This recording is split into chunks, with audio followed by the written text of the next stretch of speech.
आज भनेको हाम्रो पापा र दाजु टप्पुको चाहिँ यात्रा गरिरहनु भएको छ। उहाँहरूले चाहिँ वैशाख 1 गतेलाई नै चाहिँ अब टाइम दिनु सक्नु भएन। अब बिचैमा भए पनि नयाँ वर्षकै उपलक्ष्यमा भनेर चाहिँ आज घुम्नु जानु हुँदैछ नि आपा।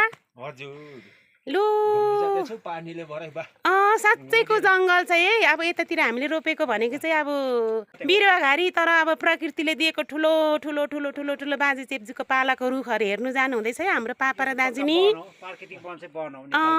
आपा लु राम्रोसँग जानु है। हजुर हुन्छ ल दाजु राम्रोसँग जानु है, प्रकृति वन हेर्नु। अनि तपाईँहरूले नि के हो के हेरिराख्नु है, वन्य जन्तुहरू पनि। हामी आफै वैज्ञानिक हुनुपर्छ नि दाजु र आपा। उहाँहरू जानुहुने बाटो यस्तो छ। हामी नेपाली वैज्ञानिक नै हौ। हो 21औं शताब्दीको यो हामी लुकेको वैज्ञानिक। साँच्चीकै बुद्धिजीवीहरू नै हुनुहुन्छ नि त। हिमाल पनि जानुहुनेहरू नै हो नि त हाम्रो पापा र दाजु। शुभ यात्रा है आपा र दाजु। ल ल।